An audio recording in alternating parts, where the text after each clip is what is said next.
just wanted to share this idea or this thought, experience actually, of owning a hydrogen car. Obviously, with the limited infrastructure, you're going to be limited with the number of stations that are around you, and also if they are actually online. So do they have hydrogen to offer? Currently, I'm driving from the Hacienda Heights area to Baldwin Park. Diamond Bar was the closer one, but that's offline, and I do need hydrogen for tomorrow. So I'm driving there now. The whole trip is from where I started about 13 or so miles one way. So consider that, that's quite a bit of distance to travel. So total would be about 26 miles just to fill up and hope that there is no line at Baldwin Park. But just something to think about. Obviously, if you are on the way somewhere and you see that a station does have hydrogen, I highly recommend you just top it off, and especially if there's no line. But currently we are on the way to the Baldwin Park station.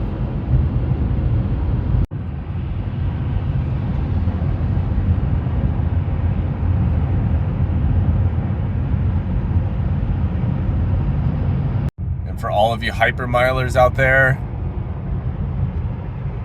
stay on the right side of the highway.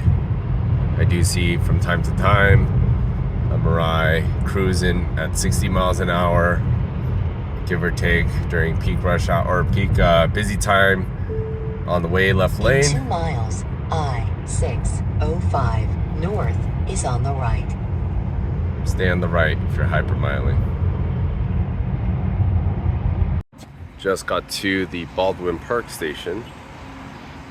Let's open up the fuel cap. I have about 50 miles left, so not too much. And again, it took me about 13 miles to get here. I'm gonna do this whole POS system. Again, we are at the Baldwin Park station. This is a True Zero station, probably the most abundant in California.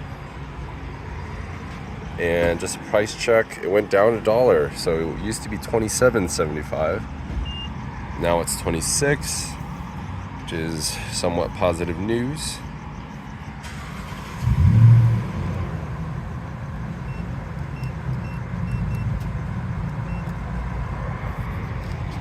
So there are stations here, and the other side, there goes a Mirai. And then on the other side of this convenience store, there's another one. So pump is ready. Let's do it.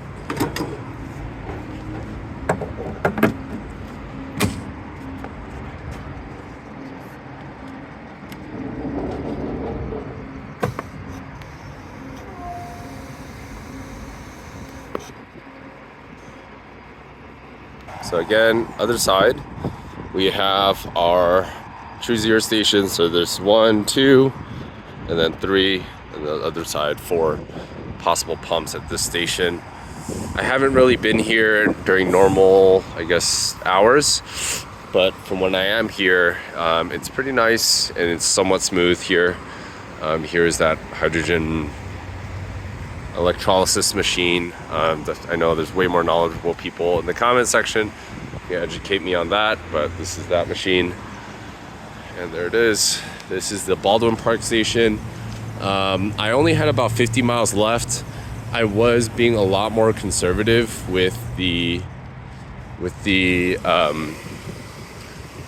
driving, so I expect to have a decent range at the end of this fill up. I typically average around 300, give or take.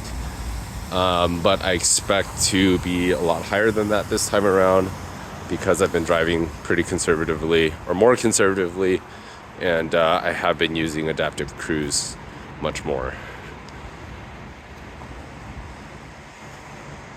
Something small, but if you buy this car, if you can, try to get a PPF like here.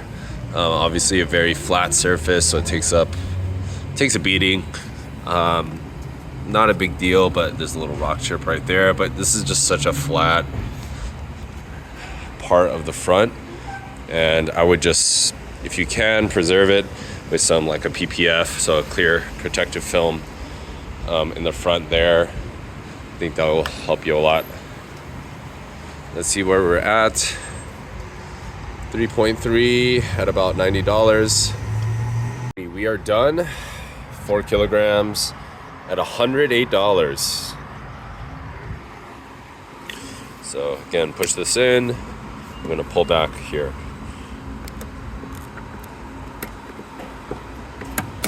I'll try. Might need 2 hands again.